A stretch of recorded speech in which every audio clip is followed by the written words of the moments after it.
ਪਹਿਲਾਂ ਜਾ ਕੇ high court ਦੇ ਕੋਲ ਗੁਹਾਰ ਲਾਈ ਸੀਗੀ ਕਿ ਇਸ ਕੇਸ ਨੂੰ ਦੁਬਾਰਾ ਪੁੱਟਿਆ ਜਾਵੇ। ਜੀ।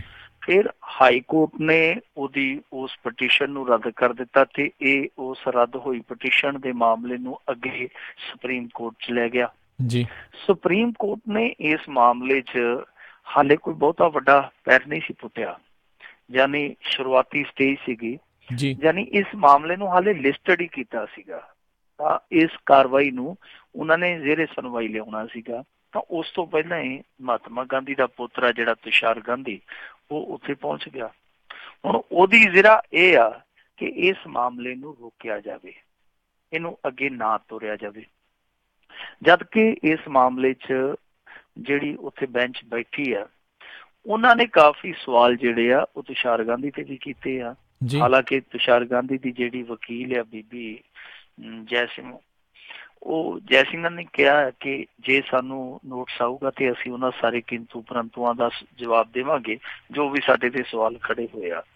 ਪਰ ਇਹਦੇ ਵਿੱਚ ਉਹਨਾਂ ਨੇ ਇਸ ਚੀਜ਼ ਨੂੰ ਆਧਾਰ ਬਣਾਇਆ ਵਾ, ਜੋ ਇਹ ਪਾਰਟੀ ਹੈ ਤੁਸ਼ਾਰ ਗਾਂਧੀ ਦੀ, ਜਿਨ੍ਹਾਂ ਵੱਲੋਂ ਵਕੀਲ ਬੀਬੀ ਉਹ ਇੰਦਰਾ ਜੈ ਸਿੰਘ ਜਿਹੜੀ ਮੈਂ ਤੁਹਾਨੂੰ ਦੱਸੀ ਹੈ, ਉਹਨਾਂ ਨੇ ਇਹ ਆਧਾਰ ਬਣਾਇਆ। ਪਹਿਲੀ ਗੱਲ ਤੇ ਉਹ ਕਹਿੰਦੇ ਕਿ ਦੇਵੇਂਦਰ ਫੜਨਵੀਸ ਜਿਹੜਾ ਉਹ ਇਸ ਤਰ੍ਹਾਂ ਦੀ ਪਟੀਸ਼ਨ ਪਾਉਣ ਦਾ ਅਧਿਕਾਰ ਹੀ ਨਹੀਂ ਰੱਖਦਾ। ਦੂਜੀ ਚੀਜ਼ ਉਹਨਾਂ ਨੇ ਇਹ ਕਹੀ ਹੈ ਕਿ ਇਸ ਸੁਣਵਾਈ ਨੂੰ ਬੰਦ ਕਰ ਦੇਣਾ ਚਾਹੀਦਾ, ਅੱਗੇ ਨਹੀਂ ਤੋਰਨਾ ਚਾਹੀਦਾ, ਕਿਉਂਕਿ ਇਹਦੇ ਸਾਰੇ ਕਾਨੂੰਨੀ ਮੁਕਾਮ ਜਿਹੜੇ ਆ ਉਹ ਪਹਿਲਾਂ ਹੀ ਇਸ ਕੇਸ ਨੇ ਪਾ ਲਏ ਆ। ਠੀਕ ਹੈ। ਹੁਣ ਦੂਜੇ ਪਾਸੇ ਜਿਹੜਾ ਫੜਨਵੀਸ ਆ ਉਹ ਆਪਣਾ ਲੜ ਫੜੀ ਬੈਠਾ। ਉਹ ਕਹਿੰਦਾ ਕਿ ਜੀ ਦੇਖੋ ਇਹ ਜਿਹੜੀ ਤਿੰਨ ਗੋਲੀਆਂ ਵਾਲੀ ਥਿਊਰੀ ਹੈ ਜਿਹੜੀ ਹਰੇਕ ਅਦਾਲਤ ਨੇ ਪ੍ਰਮਾਣਿਤ ਕੀਤੀ ਹੈ, ਇਹਦੇ ਤੇ ਦੁਬਾਰਾ ਇਨਵੈਸਟੀਗੇਸ਼ਨ ਹੋਣੀ ਚਾਹੀਦੀ ਆ। ਉਹਦੇ ਕਹਿਣ ਦਾ ਮਤਲਬ ਸੰਕੇਤ ਉਹਦਾ ਇਹ ਆ ਕਿ ਜਿਹੜੇ ਦੋ ਬੰਦੇ ਫਾਹੇ ਲਾਏ ਗਏ, ਇੱਕ ਨਰੈਣ ਆਪੇ ਤੇ ਦੂਸਰਾ ਗੋਡਸੇ, ਨਥੂਰਾਮ ਗੋਡਸੇ, ਇਹਨਾਂ ਤੋਂ ਇਲਾਵਾ ਵੀ ਉਸ ਕਤਲ ਦੇ ਵਿੱਚ, ਉਸ ਕਤਲ ਕਾਂਡ ਦੇ ਵਿੱਚ ਕੋਈ ਤੀਸਰਾ ਕਾਤਲ ਵੀ ਸੀ। ਜਿਵੇਂ ਹਿੰਦੀ ਫਿਲਮ ਆਈ ਨਾ ਤੀਸਰਾ ਕੌਣ, ਉਹ ਕਹਿੰਦਾ ਕਿ ਤੀਸਰਾ ਕੌਣ ਵੀ ਹੋ ਸਕਦਾ। ਇਹਦੀ ਜਾਂਚ ਪੜਤਾਲ ਕਰਨੀ ਚਾਹੀਦੀ ਆ। ਖਾਸ ਤੌਰ ਤੇ ਉਹਨੇ ਹਵਾਲਾ ਦਿੱਤਾ ਕਿ CIA ਦਾ ਇੱਕ ਏਜੰਟ ਹੈ ਜਿਹੜਾ ਉਹ ਉਸ ਸਮੇਂ ਉੱਥੇ ਮੌਜੂਦ ਸੀ ਤੇ ਉਸ ਤੋਂ ਬਾਅਦ ਕੁਛ ਸਮੇਂ ਅੰਦਰ ਹੀ ਉਹਨੇ ਇੱਕ ਤਾਰ ਵੀ ਹੈ ਜਿਹੜੀ ਉਹ ਉਸ ਸਮੇਂ ਭੇਜੀ ਸੀਗੀ ਜਿਹੜੀ ਉਹਨੇ ਕੱਢਿਆ। ਇਹਨਾਂ ਸਾਰੀਆਂ ਗੱਲਾਂ ਦਾ ਹੁਣ ਉਹ ਕਹਿੰਦਾ ਕਿ ਵਿਸ਼ਲੇਸ਼ਣ ਹੈ ਜਿਹੜਾ ਦੁਬਾਰਾ ਹੋਣਾ ਚਾਹੀਦਾ। ਹੁਣ ਦੂਜੇ ਪਾਸੇ ਜਿਹੜੀ ਇਸ ਸਮੇਂ ਖਾਸ ਤੌਰ ਤੇ RSS ਦੀ ਜਮਾਤ ਆ, ਉਹਦੇ ਲਈ ਕਈ ਕਿਸਮ ਦੀਆਂ ਮੁਸ਼ਕਿਲਾਂ ਜਿਹੜੀਆਂ ਉਹ ਖੜੀਆਂ ਹੁੰਦੀਆਂ। ਇੱਕ ਤੇ ਇਹ ਆ ਕਿ ਉਹ ਪਟੇਲ ਨੂੰ ਮੰਨਦੇ ਆ ਕਿ ਕਾਂਗਰਸ ਨੇ ਉਹਦੇ ਨਾਲ ਧੱਕਾ ਕੀਤਾ ਕਿ ਪ੍ਰਧਾਨ ਮੰਤਰੀ ਨਹੀਂ ਬਣਾਇਆ। ਪਟੇਲ ਨੂੰ ਉਹ ਉਭਾਰਦੇ ਆ ਆਪਣੇ ਹੀਰੋ ਦੇ ਤੌਰ ਤੇ, ਇਹਦਾ ਸਟੈਚੂ ਵੀ ਇੱਕ ਬਹੁਤ ਵੱਡਾ ਲਾ ਰਹੇ ਆ। ਪਰ ਕਮਾਲ ਦੀ ਗੱਲ ਇਹ ਆ ਕਿ ਇਸ ਪ੍ਰਕਰਨ ਦੇ ਵਿੱਚ ਜਿਹੜਾ ਪਟੇਲ ਆ ਉਹਦੀ ਭੂਮਿਕਾ ਬਹੁਤ ਵੱਡੀ ਸੀ, ਕਿਉਂਕਿ ਉਸ ਬੰਦੇ ਨੇ ਹੀ ਇਹਨਾਂ ਦੋਹਾਂ ਨੂੰ, ਨਰੈਣ ਆਪੇ ਨੂੰ ਔਰ ਨਥੂਰਾਮ ਗੋਡਸੇ ਨੂੰ, ਤਖਤੇ ਤੱਕ ਪਹੁੰਚਾਇਆ ਸੀ।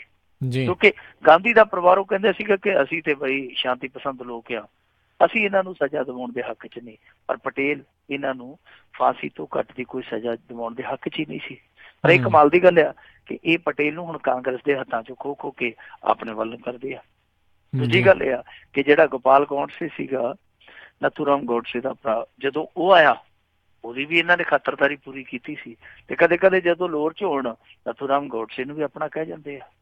ਸੋ ਜੇ ਨਥੂਰਾਮ ਗੋਡਸੇ ਕੱਲ ਨੂੰ ਮੰਨ ਲਓ ਇਸ ਕੇਸ ਦੇ ਵਿੱਚੋਂ ਨਿਕਲ ਜਾਂਦਾ, ਮੰਨ ਲਓ ਉਹਨੂੰ ਕੋਰਟ ਕਹਿ ਦਿੰਦੀ ਹੈ ਕਿ ਜੋ ਅਸੀਂ ਹੁਣ ਤਾਜ਼ਾ ਇਨਵੈਸਟੀਗੇਸ਼ਨ ਕਰਾਈ ਉਹਦੇ ਆਧਾਰ ਤੇ ਬਰੀ ਕਰਦੇ ਆ, ਉਸ ਸੂਰਤ ਦੇ ਵਿੱਚ ਜਿਹੜੇ ਉਹਨੂੰ ਹੀਰੋ ਮੰਨੀ ਬੈਠੇ ਉਹਨਾਂ ਦੇ ਪੱਲੇ ਕੀ ਰਹਿ ਜਾਊ? ਕਿਉਂਕਿ ਨਥੂਰਾਮ ਗੋਡਸੇ ਦੇ ਪੱਲੇ ਕੀ ਰਹਿਣਾ ਫਿਰ ਉਸ ਤੋਂ ਬਾਅਦ, ਕਿਉਂਕਿ ਉਹਦੇ ਪੱਲੇ ਤੇ ਸਿਰਫ ਇੱਕੋ ਕਤਲ ਹੀ ਹੈ ਨਾ ਮਹਾਤਮਾ ਗਾਂਧੀ ਦਾ। ਤਾਂ ਫਿਰ ਨਥੂਰਾਮ ਗੋਡਸੇ ਵੀ ਜਿਹੜਾ ਨਿਲ ਹੋ ਜਾਏਗਾ। ਜਿੱਦਾਂ ਕਿ ਲਾਹੌਰ ਦੇ ਵਿੱਚ ਸੱਜਣ ਭਗਤ ਸਿੰਘ ਨੂੰ ਨਿਰਦੋਸ਼ ਕਰਾਰ ਦਿਵਾਉਣ ਤੇ ਤੁਲਿਆ ਹੋਇਆ ਕਿ ਮੈਂ ਨਿਰਦੋਸ਼ ਕਰਾਰ ਦਿਵਾਉਣਾ, ਤੇ ਉਹਦੇ ਤੇ ਵੀ ਸਵਾਲ ਖੜੇ ਹੁੰਦੇ ਆ ਕਿ ਜੇ ਭਗਤ ਸਿੰਘ ਕੋਲੋਂ ਉਹਦੀਆਂ ਉਹ ਚੀਜ਼ਾਂ ਖੋਲੇਗਾ ਤੇ ਉਹਦੇ ਕੋਲ ਕੀ ਬਚੂਗਾ, ਉਹਦੇ ਕੋਲ ਕੀ ਬਚੂਗਾ। ਸੋ ਇਹੀ ਸਵਾਲ ਇੱਥੇ ਵੀ ਖੜਾ ਹੁੰਦਾ ਕਿ ਜੇ ਕੱਲ ਨੂੰ ਮੰਨ ਲਓ ਨਥੂਰਾਮ ਗੋਡਸੇ ਇਸ ਮਾਮਲੇ 'ਚ ਨਿਰਦੋਸ਼ ਨਿਕਲ ਆਉਂਦਾ ਤੇ ਫਿਰ ਉਹਦੇ ਪੱਲੇ ਕੀ ਬਚੂ, ਤੇ ਜਿਹੜੇ ਉਹਨੂੰ ਹੀਰੋ ਮੰਨੀ ਬੈਠੇ ਆ ਉਹਨਾਂ ਦੇ ਪੱਲੇ ਕੀ ਬਚੂ। ਉਹਦਾ ਵੈਸੇ ਨਿਕਲਾਉਣਾ ਇਹਦੇ 'ਚੋਂ ਕੱਖ ਨਹੀਂ ਹੈ। ਉਹ ਫੋਰਸ ਵਾਲਾ ਮਾਮਲਾ ਵੀ ਕਹਿੰਦੇ ਅਸੀਂ ਖੋਲਣਾ, ਕੱਲ ਨੂੰ ਹੋ ਸਕਦਾ ਕਿ ਕੋਈ ਹੋਰ ਦੂਜਾ ਤੀਜਾ ਜੀ ਘੁਟਾਲਾ ਫਲਾਣਾ ਘੁਟਾਲਾ ਉਹ ਵੀ ਦੁਬਾਰਾ ਖੁੱਲ ਜਾਵੇ, ਜੋ ਮਰਜ਼ੀ ਖੁੱਲ ਜਾਵੇ।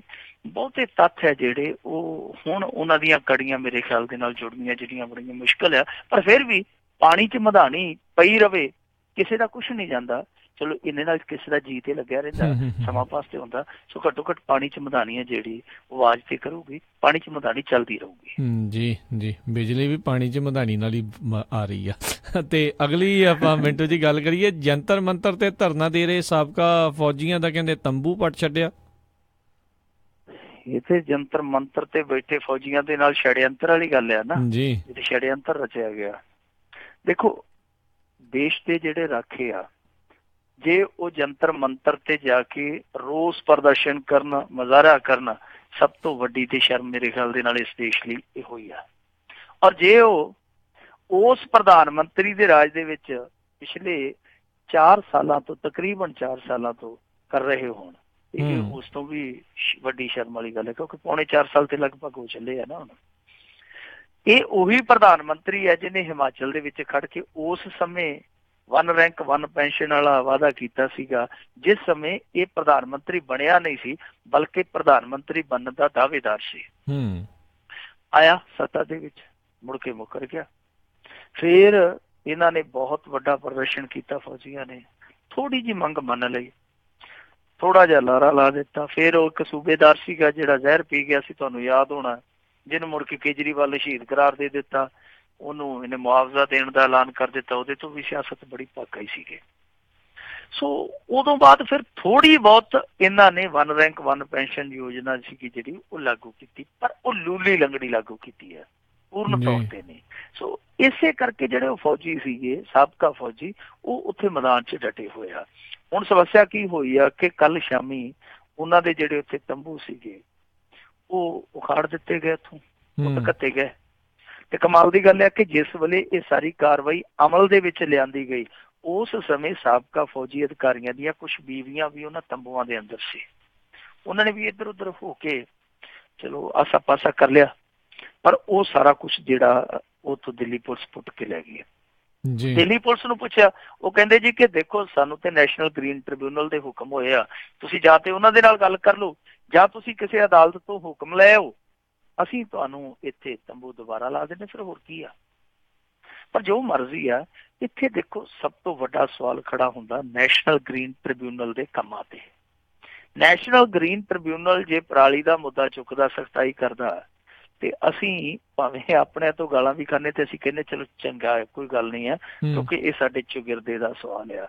ਬੇਸ਼ੱਕ ਸਾਡੇ ਆਪਣੇ ਸਾਨੂੰ ਗਾਲਾਂ ਹੀ ਕੱਢਦੇ ਹੁਣ ਪੰਜਾਬੀ, ਕਿ ਅਸੀਂ ਦੱਸੋ ਕਿੱਧਰ ਪਰਾਲੀ ਨੂੰ ਹੁਣ ਜਾ ਕੇ ਅਸੀਂ ਰਜਾਈਆਂ ਦੇ ਵਿੱਚ ਪਾ ਲਈਏ, ਅਸੀਂ ਪਰਾਲੀ ਕਿੱਥੇ ਲਗਾਈਏ ਜੇ ਤੁਸੀਂ ਨੈਸ਼ਨਲ ਗ੍ਰੀਨ ਟ੍ਰਿਬਿਊਨਲ ਦੇ ਹੁਕਮਾਂ ਨਾਲ ਇਤਫਾਕ ਰੱਖਦੇ ਹੋ। ਪਰ ਇਹ ਇਤਫਾਕ ਰੱਖਣਾ ਜ਼ਰੂਰੀ ਆ, ਕਿਉਂਕਿ ਮਸਲਾ ਮੌਸਮ ਦਾ, ਮਸਲਾ ਵਾਤਾਵਰਣ ਦਾ। ਪਰ ਦੂਜੀ ਸਮੱਸਿਆ ਜਿਹੜੀ ਨੈਸ਼ਨਲ ਗ੍ਰੀਨ ਟ੍ਰਿਬਿਊਨਲ ਦੀ ਆ, ਉਹ ਇਹ ਆ ਕਿ ਉਹਦੇ ਕੁਝ ਫੈਸਲੇ ਆ ਜਿਹੜੇ ਉਹ ਬੜੇ ਬੜੇ ਅਜੀਬੋ ਗਰੀਬ ਜਿਹੇ ਆ। ਜਿੱਦਾਂ ਉਹਨਾਂ ਨੇ ਪਿੱਛੇ ਜੇ ਅਜ਼ਾਨ ਦਾ ਕਰ ਦਿੱਤਾ ਸੀਗਾ, ਕੇਜਰੀਵਾਲ ਸਰਕਾਰ ਨੂੰ ਕਿਹਾ ਕਿ ਜਾ ਕੇ ਮਸਜਿਦਾਂ 'ਚ ਦੇਖੋ ਕਿ ਅਜ਼ਾਨ ਦੀ ਜਿਹੜੀ ਨਮਾਜ਼ ਆ ਉਹ ਕਿੰਨੀ ਕੁ ਡਿਸਟਰਬੈਂਸ ਪੈਦਾ ਕਰਦੀ ਹੈ। ਜਦਕਿ ਅਸੀਂ ਉਦੋਂ ਵੀ ਸਵਾਲ ਚੁੱਕਿਆ ਸੀਗਾ ਆਪਣੇ ਇਸੇ ਪ੍ਰੋਗਰਾਮ 'ਚ ਕਿ ਡਿਸਟਰਬੈਂਸ ਤੇ ਫਿਰ ਜਿਹੜੀ ਹੈ ਉਹ ਜਗਰਾਤੇ ਦੀ ਆਵਾਜ਼ ਤੋਂ ਵੀ ਹੁੰਦੀ ਹੈ, ਗੁਰਦੁਆਰੇ ਦੇ ਲਾਊਡ ਸਪੀਕਰ ਤੋਂ ਵੀ ਹੁੰਦੀ ਹੈ, ਕੱਲੀ ਅਜ਼ਾਨ ਹੀ ਕਿਉਂ। ਫਿਰ ਸ੍ਰੀ ਰਵੀ ਸ਼ੰਕਰ, ਵੈਸੇ ਤੇ ਉਹਨੂੰ ਕਈ ਸਿਰੀਆਂ ਲੱਗੀਆਂ, ਸ੍ਰੀ ਰਵੀ ਸ਼ੰਕਰ, ਉਹਨੇ ਇੱਕ ਪ੍ਰੋਗਰਾਮ ਕੀਤਾ ਸੀ ਰੱਜ ਕੇ, ਉੱਥੇ ਯਮੁਨਾ ਦਾ ਕੰਢਾ ਉਹਨੇ ਉਜਾੜਿਆ। ਉਹਨੂੰ ਨੈਸ਼ਨਲ ਗ੍ਰੀਨ ਟ੍ਰਿਬਿਊਨਲ ਨੇ ਕਰੋੜਾਂ 'ਚ ਜੁਰਮਾਨਾ ਪਾਇਆ ਸੀ। ਉਸ ਬੰਦੇ ਨੇ ਕੋਈ ਕੰਨ ਹੀ ਨਹੀਂ ਧਰਿਆ ਇਹਨਾਂ ਦੇ ਹੁਕਮ ਤੇ ਉਸ ਬੰਦੇ ਦੇ ਸਾਹਮਣੇ ਨੈਸ਼ਨਲ ਗ੍ਰੀਨ ਟ੍ਰਿਬਿਊਨਲ ਇਸ ਤਰ੍ਹਾਂ ਖੜਾ ਸੀ ਜਿਵੇਂ ਮਾੜਕੂ ਜਿਹਾ ਬੰਦਾ ਕਿਸੇ ਜ਼ਿਮੀਦਾਰ ਤੋਂ, ਕਿਸੇ ਤਗੜੇ ਜੈਲਦਾਰ ਤੋਂ ਦਿਹਾੜੀ ਦੇਣ ਲਈ ਖੜਾ ਹੁੰਦਾ ਕਿ ਲਿਆ ਦੇ ਦੇ ਯਾਰ ਮੈਂ ਜਾਵਾਂ। ਉਦਾਂ ਜੁਰਮਾਨਾ ਮੰਗਿਆ ਜਾ ਰਿਹਾ ਸੀ। ਆਹ ਜਿਹੜਾ ਹੁਣ ਫੈਸਲਾ ਦਿੱਤਾ ਨੈਸ਼ਨਲ ਗ੍ਰੀਨ ਟ੍ਰਿਬਿਊਨਲ ਨੇ, ਉਹ ਉਹਦੇ ਤੋਂ ਵੀ ਜ਼ਿਆਦਾ ਜਿਹੜਾ ਸਵਾਲਾਂ ਦੇ ਘੇਰੇ 'ਚ ਆ, ਉਹ ਇਸ ਕਰਕੇ ਕਿਉਂਕਿ ਇਹਨਾਂ ਨੇ ਕਿਹਾ ਕਿ ਜੰਤਰ ਮੰਤਰ ਤੇ ਹੁਣ ਜਾ ਕੇ ਕੋਈ ਧਰਨਾ ਨਹੀਂ ਲਾ ਸਕਦਾ। ਇਹਨਾਂ ਨੇ ਹਵਾਲਾ ਇਹੋ ਦਿੱਤਾ ਵਾ ਕਿ ਉੱਥੇ ਆਵਾਜ਼ ਪ੍ਰਦੂਸ਼ਣ ਬੜਾ ਹੁੰਦਾ, ਧੁਨੀ ਪ੍ਰਦੂਸ਼ਣ ਜਿਹਨੂੰ ਆਪਾਂ ਕਹਿੰਦੇ ਹਾਂ, ਕੋਈ ਬਹੁਤ ਜ਼ਿਆਦਾ ਹੁੰਦਾ, ਸ਼ੋਰ ਸ਼ਰਾਬਾ। ਸੋ ਲਿਹਾਜ਼ਾ ਲੋਕਾਂ ਨੂੰ ਇਸ ਮਾਮਲੇ ਤੋਂ ਡਿਸਟਰਬਿੰਗ ਹੁੰਦੀ ਹੈ ਕਿ ਜਾ ਕੇ ਹੋਰ ਕਿਤੇ ਧਰਨਾ ਦੇਣ। ਹੁਣ ਜੰਤਰ ਮੰਤਰ ਇੱਕ ਇਹੋ ਜਿਹੀ ਜਗ੍ਹਾ ਜਿੱਥੇ ਇੱਕ ਨਹੀਂ ਸੈਂਕੜੇ ਨਹੀਂ ਹਜ਼ਾਰਾਂ ਬੰਦੇ ਇੱਕੋ ਵੇਲੇ ਧਰਨੇ ਤੇ ਬੈਠੇ ਹੁੰਦੇ ਕਿ ਸਾਡੀ ਆਵਾਜ਼ ਸੁਣੋ, ਮੇਰੀ ਆਵਾਜ਼ ਸੁਣੋ। ਔਰ ਕਈ ਸਾਲਾਂ ਤੋਂ ਬੈਠੇ ਰਹਿੰਦੇ। ਇੱਥੇ ਪੰਜਾਬ ਦੀ ਇੱਕ ਬੀਬੀ ਆ, ਹੁਣ ਤੇ ਮੈਨੂੰ ਪਤਾ ਨਹੀਂ ਆ ਗਈ ਹੈ ਜਾਂ ਨਹੀਂ, ਉਹ 3.5 ਸਾਲ ਤੋਂ ਬੈਠੀ ਹੋਈ ਸੀ ਉੱਥੇ। ਉਹਨੇ ਇੱਕ ਪੁਲਿਸ ਅਫਸਰ ਤੇ ਕੇਸ ਕੀਤਾ ਹੋਇਆ ਸੀ, ਉਹਦੇ ਕੇਸ ਦੀ ਸੁਣਵਾਈ ਨਹੀਂ ਸੀ ਹੋ ਰਹੀ। ਕਹਿੰਦੀ ਸੀ ਕਿ ਮੈਨੂੰ ਰੇਪ ਕੀਤਾ ਨੇ ਆਪਣੇ ਦਫ਼ਤਰ ਦੇ ਵਿੱਚ। ਤਾਂ ਦੇਖੋ ਇਹੋ ਜਿਹੇ ਦੁਖੀ ਬੰਦੇ ਜਿਹੜੇ ਜੰਤਰ ਮੰਤਰ ਤੇ ਬੈਠੇ, ਉਹ ਕਿਸੇ ਦਾ ਕੁਛ ਲੈਂਦੇ ਤੇ ਨਹੀਂ। ਇਹ ਤੇ ਹੈ ਨੀਗਾ ਕਿ ਉਹਨਾਂ ਨੇ ਤੇ ਟੈਂਕ ਤੋਪਾਂ ਰੱਖੀਆਂ ਤੇ ਲਾਲ ਕਿਲ੍ਹਾ ਜਿਹੜਾ ਉਹਨਾਂ ਨੇ ਢਾ ਦੇਣਾ। ਉਹ ਬੈਠੇ ਆਪਣੀ ਆਵਾਜ਼ ਚੁੱਕਦੇ। ਜੇ ਸਪੀਕਰ ਤੁਸੀਂ ਸਮਝਦੇ ਹੋ ਕਿ ਲਾਉਂਦੇ ਆ ਤੇ ਸਪੀਕਰ ਉੱਥੇ ਬੈਨ ਕਰ ਦੇਣੇ ਚਾਹੀਦੇ ਆ। ਏਡੀ ਕੁ ਵੱਡੀ ਗੱਲ ਆ। ਉਹਨਾਂ ਨੂੰ ਕਹਿ ਦੇਣਾ ਚਾਹੀਦਾ ਕਿ ਭਾਈ ਤੁਸੀਂ ਆਪਣੇ ਮੂੰਹ ਦੇ ਨਾਲ ਜੋ ਨਾਅਰੇ ਲਾਉਣੇ ਲਾ ਲਓ। ਜਾਂ ਜਿਹੜੇ ਸਪੀਕਰ ਛੋਟੇ ਸਪੀਕਰ ਹੁੰਦੇ ਆ ਜਿਨ੍ਹਾਂ ਦੀ ਆਵਾਜ਼ ਕੁਛ ਮੀਟਰ ਦੇ ਦਾਇਰੇ ਤੱਕ ਹੁੰਦੀ ਹੈ, ਤੁਸੀਂ ਉਹ ਸਪੀਕਰ ਇਸਤੇਮਾਲ ਕਰ ਲਓ। ਜੇ ਤੁਸੀਂ ਆਪਣੇ ਕਿਸੇ ਰੈਲੀ ਮੁਜ਼ਾਹਰੇ 'ਚ ਕਰਨੇ ਆ ਤਾਂ ਤੁਸੀਂ ਉਹ ਸਪੀਕਰ ਇਸਤੇਮਾਲ ਕਰ ਲਓ। ਪਰ ਉਹਨਾਂ ਨੂੰ ਕਹਿਣਾ ਕਿ ਜੰਤਰ ਮੰਤਰ ਤੇ ਤੁਸੀਂ ਧਰਨਾ ਹੀ ਨਹੀਂ ਦੇਣਾ, ਇਹ ਆਪਣੇ ਆਪ ਦੇ ਵਿੱਚ ਬੜਾ ਅਜੀਬੋ-ਗਰੀਬ ਜਿਹਾ, ਇਹ ਆਪਣੇ ਆਪ ਦੇ ਵਿੱਚ ਮੈਂ ਕਹੂੰਗਾ ਕਿ ਬੜਾ ਹੀ ਜ਼ਿਆਦਾ ਵਾਹੀਆਤ ਫੈਸਲਾ ਹੈ। ਕਿਉਂਕਿ ਜਾਂ ਤੇ ਤੁਸੀਂ ਉਹਦਾ ਕੋਈ ਬਦਲਵਾਂ ਪ੍ਰਬੰਧ ਕਰ ਦਿਓ। ਹੁਣ ਜਿਹੜੇ ਜੰਤਰ ਮੰਤਰ ਤੇ ਸਾਰੇ ਭਾਰਤ ਦੇ ਵਿੱਚੋਂ ਦੁਖੀ ਦਿਖਿਆਰੇ ਇਕੱਠੇ ਹੁੰਦੇ ਆ, ਉਹ ਕਿੱਥੇ ਜਾਣ? ਇਹਦਾ ਕੋਈ ਪ੍ਰਬੰਧ ਨਹੀਂ। ਹੁਣ ਇਹਦਾ ਮਤਲਬ ਇਹ ਆ ਕਿ ਜੇ ਤੁਸੀਂ ਇਸ ਦੇਸ਼ ਦੇ ਵਿੱਚ ਆਪਣੀ ਆਵਾਜ਼ ਸੁਣਾਉਣੀ ਆ ਤੇ ਜਾਂ ਤੇ ਫਿਰ ਤੁਸੀਂ ਸਮੁੰਦਰ ਦੇ ਵਿੱਚ ਸਮਾਧੀ ਲੈ ਲਓ, ਉੱਥੇ ਜਾ ਕੇ ਆਰਾਮ ਦੇ ਨਾਲ ਤੁਸੀਂ ਆਪਣੀ ਆਵਾਜ਼ ਸੁਣਾਓ ਲੋਕਾਂ ਨੂੰ, ਤੇ ਜਾਂ ਫਿਰ ਤੁਸੀਂ ਹਿਮਾਲਿਆ ਪਰਬਤ ਤੇ ਚੜ੍ਹ ਜਾਓ, ਉੱਥੋਂ ਤੁਹਾਡੀ ਆਵਾਜ਼ ਠੀਕ ਠਾਕ ਪਹੁੰਚੇਗੀ। ਸੋ ਨੈਸ਼ਨਲ ਗ੍ਰੀਨ ਟ੍ਰਿਬਿਊਨਲ ਦੇ ਇਹੋ ਜਿਹੇ ਫੈਸਲੇ ਆ ਜਿਹੜੇ ਉਹ ਕਾਫੀ ਚਰਚਾ ਦਾ ਵਿਸ਼ਾ ਬਣੇ ਹੋਏ ਆ। ਬਿਲਕੁਲ ਬਿਲਕੁਲ, ਇੱਥੋਂ ਇਹ ਪਤਾ ਹੀ ਲੱਗ ਰਿਹਾ ਵੀ ਕਿੱਦਾਂ ਨੈਸ਼ਨਲ ਟ੍ਰਿਬਿਊਨਲ, ਗ੍ਰੀਨ ਟ੍ਰਿਬਿਊਨਲ ਨੂੰ ਕਿੱਦਾਂ ਜਿਹੜੀਆਂ ਕਈ ਪਾਰਟੀਆਂ ਜਿਹੜੀਆਂ ਵਰਤੀਆਂ ਵੀ ਉਹਨਾਂ ਖਿਲਾਫ ਪ੍ਰੋਟੈਸਟ ਵਗੈਰਾ ਨਾ ਹੋਣ। ਅਗਲੀ ਆਪਾਂ ਮਿੰਟੋ ਜੀ ਗੱਲ ਕਰੀਏ ਲਵ ਜਿਹਾਦ ਮਾਮਲਾ। ਸੁਪਰੀਮ ਕੋਰਟ ਨੇ ਕਿਹਾ ਕੁੜੀ ਦੀ ਮਰਜ਼ੀ ਸਭ ਤੋਂ ਉੱਚੀ ਹੈ। ਦੇਖੋ ਇਸ ਦੇਸ਼ ਦੇ ਵਿੱਚ ਇਹ ਲਵ ਜਿਹਾਦ ਵਾਲਾ ਮੁੱਦਾ ਵੀ ਹੈ ਜਿਹੜਾ ਉਹ ਬਹੁਤ ਗਰਮਾਇਆ ਸੀਗਾ, ਤੇ ਸਭ ਤੋਂ ਪਹਿਲਾਂ ਜਿਹੜਾ ਉਹ ਮੁੱਦਾ ਚੁੱਕਿਆ ਸੀ ਉਹ ਆ ਕੇ ਭਾਰਤੀ ਜਨਤਾ ਪਾਰਟੀ ਨੇ ਇਸ ਸਰਕਾਰ ਦੇ ਵਿੱਚ ਚੁੱਕਿਆ ਸੀ। ਲੋਕੀ ਹੈਰਾਨ ਹੋ ਗਏ ਸਨ ਕਿ ਲਵ ਜਿਹਾਦ ਸ਼ਬਦ ਅਸੀਂ ਪਹਿਲੀ ਵਾਰੀ ਸੁਣਦੇ ਪਏ ਹਾਂ। ਪਹਿਲਾਂ ਤੇ ਕਿਤੇ ਅਖਬਾਰਾਂ ਚ ਪੜ੍ਹਦੇ ਸੀ ਮਾੜਾ ਮੋਟਾ, ਪਰ ਇਹਨਾਂ ਨੇ ਲਵ ਜਿਹਾਦ ਨੂੰ ਕੌਮੀ ਮੁੱਦਾ ਬਣਾ ਦਿੱਤਾ। ਇਹ ਮੁੱਦੇ ਘੜਨ ਦੇ ਵਿੱਚ ਔਰ ਮੁੱਦਿਆਂ ਨੂੰ ਪ੍ਰਚਾਰਨ ਦੇ ਵਿੱਚ ਮੁਹਾਰਤ ਰੱਖਦੇ ਆ ਲੋਕ। ਸੋ ਉਸ ਤੋਂ ਬਾਅਦ ਇਸ ਮਾਮਲੇ ਨੂੰ ਤੂਲ ਦਿੱਤਾ ਸੀ ਕੇਰਲ ਦੇ ਇਸ ਮਾਮਲੇ ਨੇ। ਹੋਇਆ ਕੀ ਸੀਗਾ ਕਿ ਕੇਰਲ ਦੇ ਵਿੱਚ ਇੱਕ ਲੜਕੀ ਸੀ ਹਿੰਦੂਆਂ ਦੀ, ਉਹਨੇ ਆਪਣਾ ਜੀਵਨ ਸਾਥੀ ਚੁਣ ਲਿਆ ਮੁਸਲਮਾਨ। ਕੁੜੀ ਦਾ ਨਾਮ ਸੀਗਾ ਅਖੀਲਾ। ਬਾਅਦ ਦੇ ਵਿੱਚ ਅਖੀਲਾ ਹਾਦੀਆ ਬਣ ਗਏ ਵਿਆਹ ਕਰਵਾ ਕੇ ਮੁਸਲਮਾਨ ਦੇ ਨਾਲ। ਉਹ ਜਿਹੜਾ ਮੁੰਡਾ ਸੀਗਾ ਮੁਸਲਮਾਨ, ਉਸ ਮੁੰਡੇ ਨੇ ਜੋ ਵਿਆਹ ਕੀਤਾ ਉਹ ਮੁਸਲਮਾਨ ਰਹੁ ਰੀਤਾਂ ਦੇ ਮੁਤਾਬਕ ਕੀਤਾ। ਕੁੜੀ ਨੇ ਵੀ ਮੁਸਲਮਾਨ ਧਰਮ ਹੈ ਜਿਹੜਾ ਅਡਾਪਟ ਕਰ ਲਿਆ। ਹੋਇਆ ਕੀ ਕਿ ਬਾਅਦ ਦੇ ਵਿੱਚ ਕੁੜੀ ਦੇ ਬਾਪ ਨੇ ਇਹ ਕਹਿ ਕੇ ਰੌਲਾ ਪਾ ਦਿੱਤਾ ਕਿ ਇਹ ਦਰਅਸਲ ਲਵ ਮੈਰਿਜ ਨਹੀਂ ਹੈ, ਇਹ ਲਵ ਜਿਹਾਦ ਦਾ ਮਸਲਾ ਹੈ। ਔਰ ਮੇਰੀ ਕੁੜੀ ਨੂੰ ਨਾ ਸਿਰਫ ਧਰਮ ਤਬਦੀਲ ਕਰਵਾਇਆ ਗਿਆ, ਬਲਕਿ ਉਹਨੂੰ ਸੀਰੀਆ 'ਚ ਲੜਨ ਲਈ ਖੜਨ ਲਈ ਉਹਦੇ ਨਾਲ ਇਸ ਤਰ੍ਹਾਂ ਦਾ ਇਹ ਸਾਰਾ ਜਿਹੜਾ ਕੰਮਕਾਰ ਕੀਤਾ ਗਿਆ। ਹੁਣ ਇਹ ਮਸਲਾ ਮੁੜ ਕੇ ਫਿਰ ਚਲੇ ਗਿਆ ਕੋਰਟ ਦੇ ਵਿੱਚ। ਜਿਹੜਾ ਕੇਰਲ ਦਾ ਹਾਈ ਕੋਰਟ ਹੈ ਉਹਨੇ ਫੈਸਲਾ ਦੇ ਦਿੱਤਾ। ਉਹਨੇ ਆਖਿਆ ਕਿ ਦੇਖੋ ਇਸ ਮੈਰਿਜ ਨੂੰ ਅਸੀਂ ਰੱਦ ਕਰਦੇ ਹਾਂ ਕਿਉਂਕਿ ਇਹ ਮਸਲਾ ਅੱਤਵਾਦੀ ਗਤੀਵਿਧੀਆਂ ਨਾਲ ਜੁੜਿਆ ਹੋਇਆ। ਸੋ ਲਿਹਾਜ਼ਾ ਅਸੀਂ ਹੁਕਮ ਦਿੰਦੇ ਹਾਂ ਕਿ ਜਿਹੜੀ NIA ਆ ਉਹ ਇਸ ਮਾਮਲੇ ਦੀ ਪੜਤਾਲ ਕਰੇ। NIA ਨੇ ਉਸ ਮਾਮਲੇ 'ਚ ਪੜਤਾਲ ਸ਼ਾਇਦ ਨਹੀਂ ਕੀਤੀ। ਕੇਰਲ ਪੁਲਿਸ ਕੋਲ ਵੀ ਗਿਆ ਇਹ ਮਾਮਲਾ ਕਿ ਤੁਸੀਂ ਆਪਣੇ ਪੱਧਰ ਤੇ ਤਫਤੀਸ਼ ਕਰੋ। ਕੇਰਲ ਪੁਲਿਸ ਨੇ ਇਸ ਮਾਮਲੇ 'ਚ ਕੋਈ ਤਫਤੀਸ਼ ਨਹੀਂ ਕੀਤੀ। ਹੋਇਆ ਕੀ ਕਿ ਜਿਹੜਾ ਉਹ ਮੁੰਡਾ ਸੀਗਾ ਜਿਹਦੀ ਉਹ ਘਰਵਾਲੀ ਸੀ ਅਖਿਲਾ ਉਰਫ ਹਾਦੀਆ, ਉਹਦਾ ਜਿਹੜਾ ਘਰ ਵਾਲਾ ਸੀ ਸ਼ਫੀਨ ਜਹਾਂ ਫਿਰ ਸੁਪਰੀਮ ਕੋਰਟ 'ਚ ਚਲੇ ਗਿਆ। ਉਹ ਕਹਿੰਦਾ ਕਿ ਉਹ ਮੇਰੀ ਬੀਵੀ ਆ, ਅਸੀਂ ਦੋਵਾਂ ਨੇ ਆਪਣੀ ਰਜ਼ਾਮੰਦੀ ਦੇ ਨਾਲ ਵਿਆਹ ਕਰਵਾਇਆ ਔਰ ਉਸ ਉਮਰ 'ਚ ਕਰਵਾਇਆ ਜਦੋਂ ਅਸੀਂ ਕਾਨੂੰਨੀ ਤੌਰ ਤੇ ਪਰਪੱਕ ਸਾਂ ਆਪਣਾ ਫੈਸਲਾ ਲੈਣ ਲਈ। ਬਾਅਦ ਦੇ ਵਿੱਚ ਉੱਥੇ ਸੁਪਰੀਮ ਕੋਰਟ 'ਚ ਹੁਣ ਇਹ ਸੁਣਵਾਈ ਸ਼ੁਰੂ ਹੋ ਗਈ। ਇਸ ਸੁਣਵਾਈ ਦੇ ਵਿੱਚ ਅੱਜ ਇੱਕ ਬਹੁਤ ਅਹਿਮ ਮੋੜ ਆਇਆ।